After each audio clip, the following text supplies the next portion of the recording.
मुख्यमंत्री देवेंद्र फडणवीस यांनी विदर्भातील प्रकल्पग्रस्त शेतकऱ्यांसाठी तब्बल 832 कोटींचं सानुग्रह अनुदान मंजूर केलं आहे। अमरावतीत आयोजित कार्यक्रमात धनादेशांचे वाटप करण्यात आले। शेतकऱ्यांच्या संघर्षाला मिळालंय न्यायाचं उत्तर।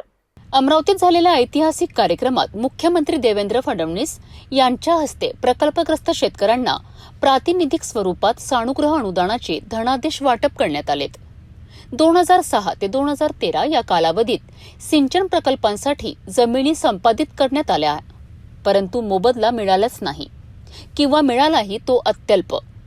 मुख्यमंत्र्यांच्या नेतृत्वाखाली शेतकऱ्यांना 5 लाख रुपये प्रति हेक्टर या दराने 831.67 कोटींचं सानुग्रह अनुदान थेट त्यांच्या बँक खात्यात जमा होणार आहे।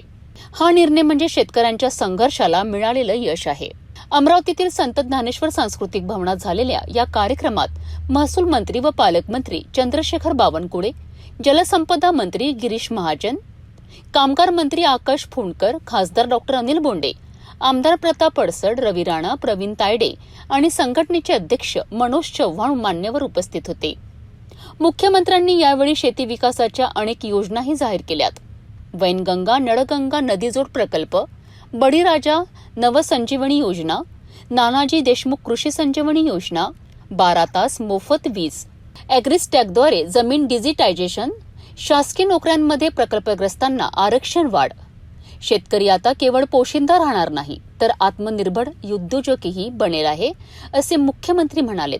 आज मला अतिशय समाधान आहे की विदर्भातल्या अन्यायग्रस्त अशा शेतकऱ्यांना न्याय देण्याची संधी आपल्या सर्वांच्या आशीर्वादामुळे आम्हाला मिळाली। खरं म्हणजे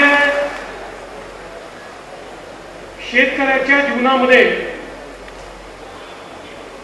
जमीन ही आईसारखी असते आणि कुठल्याही प्रकल्पाकरता जमीन जात असताना जे दुःख शेतकऱ्याला होतं ते निश्चितच मोठं असतं आणि मला अतिशय आनंद आहे की आज त्याच्या वाटपाची सुरुवात देखील आपण केली आहे।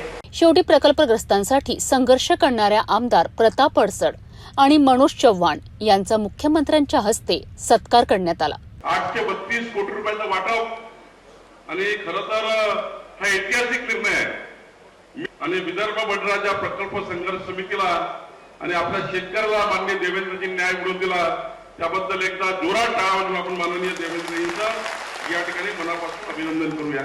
सत्तेची जबाबदारी स्वीकारत मुख्यमंत्री देवेंद्र फडणवीस यांनी शेतकऱ्यांना दिलेला शब्द पाळला आहे। हा निर्णय फक्त निधीपुरता मर्यादित नाही तर शेतकऱ्यांच्या जीवनात खऱ्या अर्थाने परिवर्तन घडविणारा ठरणार आहे।